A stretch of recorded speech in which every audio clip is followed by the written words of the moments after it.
La Kundalini.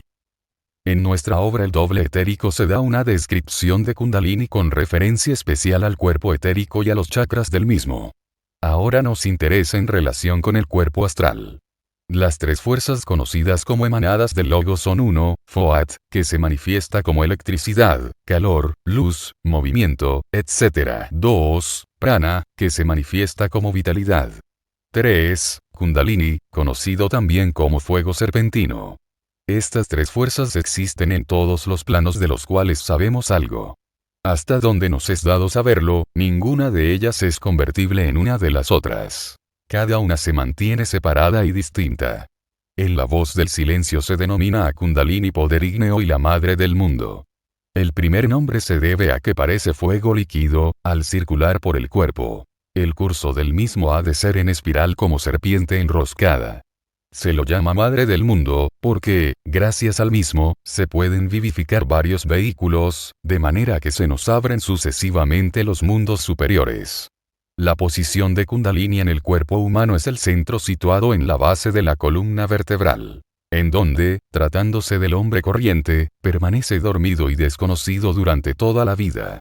Es mucho mejor que permanezca así dormido hasta que el hombre haya alcanzado el adecuado desenvolvimiento moral, hasta que su voluntad sea bastante fuerte para regularlo, y sus pensamientos bastante puros para hacer frente al despertamiento sin riesgo. Nunca debiera experimentarse con Kundalini sin tener instrucciones precisas de algún instructor verdaderamente versado en estas cuestiones, porque los peligros son verdaderamente reales y terriblemente graves. Algunos de ellos son puramente físicos. La circulación no regulada de Kundalini produce, con frecuencia, agudos dolores físicos, y puede fácilmente rasgar tejidos y hasta destruir la vida física. Puede también dañar en forma permanente a vehículos superiores al físico.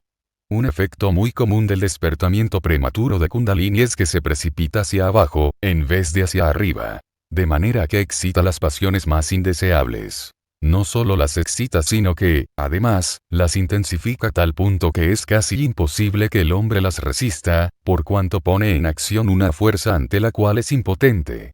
Tales individuos se convierten en verdaderos sátiros, monstruos de depravación, pues se trata de una fuerza más allá del poder de resistencia del ser humano. Posiblemente, tales individuos desarrollen ciertos poderes supernormales, pero son de una clase que los pone en contacto con una evolución de orden inferior, con la cual la humanidad no ha de tener intercambio. Escapar de tal condición puede requerir más de una encarnación. Existe una escuela de magia negra que utiliza premeditadamente tal poder de la manera indicada, al objeto de vivificar los chakras inferiores, los cuales jamás utilizan quienes se ajustan a la buena ley. El despertamiento prematuro de Kundalini tiene otras consecuencias desagradables. Lo intensifica todo en la naturaleza del hombre. Llega a las cualidades bajas y malignas antes que a las buenas. En el cuerpo mental, se despierta muy pronto la ambición desmedida a un grado increíble, probablemente acompañada de un gran poder intelectual, con orgullo anormal y satánico, en medida casi inconcebible para el común de los hombres. Quien careciendo de instrucciones al respecto notara que Kundalini ha despertado por accidente, debiera consultar inmediatamente a alguien entendido en estas cuestiones. El método para despertar a Kundalini no se enseña públicamente, como tampoco se enseña el orden que sigue al pasar de un chakra a otro. Esta reserva es deliberada. Nadie debiera intentar tal despertamiento sino bajo expresa indicación de un maestro, quien vigilará al pupilo durante las diferentes etapas del experimento. Los ocultistas experimentados advierten solemnemente contra el intento de despertar a Kundalini en forma alguna, salvo bajo un guía experto, a causa de los grandes y graves riesgos que ello envuelve. Como dice el Hatha Yoga Pradipika, Kundalini liberta a los yogis y encadena a los imprudentes. En algunos casos, Kundalini despierta espontáneamente. En tal caso se siente un calor sordo. Hasta puede empezar a circular por sí mismo, aunque esto ocurre rara vez. En este último caso causará, probablemente, gran dolor, pues como los pasajes no están preparados, tendrá que abrirse paso, quemando una gran cantidad de escoria etérica, lo cual necesariamente es un proceso doloroso. Cuando se despierta así, o de manera accidental, ordinariamente se precipita por el interior de la columna vertebral, en vez de seguir el curso en espiral, como el ocultista aprende a dirigirlo. De ser posible, se ha de poner en acción la voluntad para detener el ascenso. Pero si esto resultara imposible, no hay que alarmarse, pues probablemente escapará por la cabeza a la atmósfera, sin causar otro efecto que un ligero debilitamiento. Lo peor que puede ocurrir, es un desvanecimiento pasajero. El peor peligro, no está en la precipitación hacia arriba, sino hacia abajo o hacia adentro.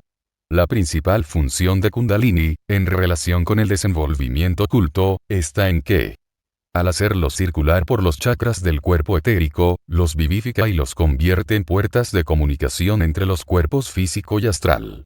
La voz del silencio dice que cuando Kundalini llega al centro entre cejas y lo vivifica completamente, confiere el poder de oír la voz del maestro. Lo cual quiere decir, en este caso, la voz del ego o ser superior.